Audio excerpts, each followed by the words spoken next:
Hi, everybody. My name is Mike Nichols. Every Friday for the past 2 years, a small group of friends and I have gathered at Starbucks, the local Starbucks in Centerville, to discuss leadership, personal growth ideas, exchanging tips, and how to best pass some of these thoughts onto our families and back in our workspace. One topic that strikes a chord with me is limiting beliefs. John Maxwell touches on this idea in the 21 Irrefutable Laws of Leadership in a chapter called The Law of the Lid. It's the idea that one's leadership ability determines the person's level of effectiveness. The lower an individual's ability to lead, the lower the lid on his potential. Our group breaks out these chapters and kind of looks at them and gets some lively discussions. But one of the examples that we throw out that also limits our chance at succeeding, besides our leadership ability, is what's our mindset? When we go into an endeavor, whether it be a sports endeavor or a professional growth thing at work or a new team that we want to get on, what's our mindset? A lot of times we sabotage our own success. We've kind of forgotten how to dream. We don't know where we lost it or what made us so negative, but it's gone. I mean, I talked to some of the kids that are coming back from college right now, and there's no job opportunities for them. They look so defeated. They're back home living with their parents. I mean, some of the questions I ask are, where do you want to go? What do you want to do? How come you're willing to accept just sitting here and doing this? Well, there's no job opportunities. There's nothing to do. And so I talk to them a lot about entrepreneurship and how to start some things on their own, maybe freelancing a little bit in the beginning till they can get some things going, or they get the position that they really want. So the conversation is just about the same for some of the 50-year-old people that I talk to, too. These are folks that have maybe been with a company 25, 30 years, and all of a sudden they're facing a layoff. They're trying to get things going again. But I can just see it in their eyes that they're down. They don't believe they can really get out there and do things and make things happen. And we've got to start dreaming again.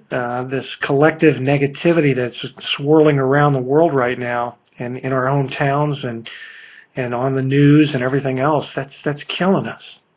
It's keeping the lid down on our ability and our beliefs that we can get out and do and be whatever we want.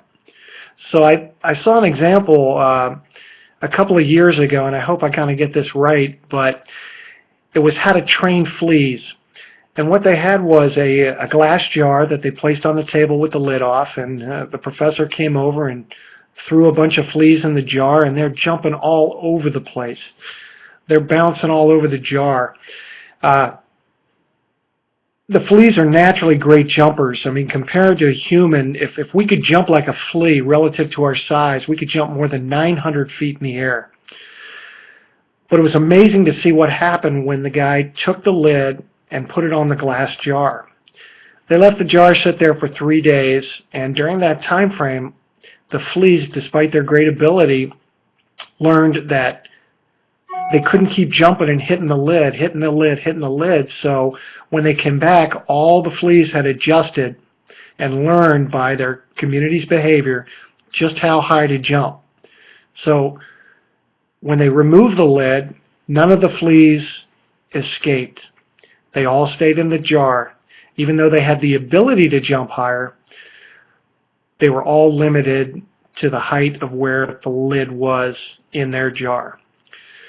The most disturbing trend that they had was as that population started to reproduce, the offspring learned the behavior from the folks that were already there, and it limited their ability to jump out of the jar. So as a community, all of the fleas stayed in the jar. And, you know, what does that say? Well, if we're not dreaming big, if we're not trying to accomplish things, what kind of message is that sending to our kids?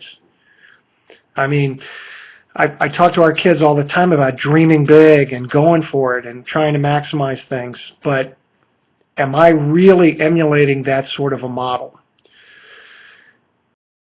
So anyways, I just wanted to throw that example out. Is there's tons of help out there for everybody. Are you bumping up some kind of a lid in your life? You know, have you come to believe that you're limited in what you can accomplish? You know, are there things that have beat you down? The folks I talk to that are interested in starting either a traditional business or a home-based business or just getting something going, there's so many free resources out there. Probably the best first place to stop is the small business development centers that are located throughout the nation. The SBDCs, they have one-stop shops. Get online, find them. SBDC, or the Ohio SBDC, has been great for some of the folks that we've been working around here. If you're a veteran, vobohio.org, the Veteran-Owned Businesses of Ohio. We have tons of resources. We have tons of training. We can help get you started. We can help you dream again. Thanks for listening.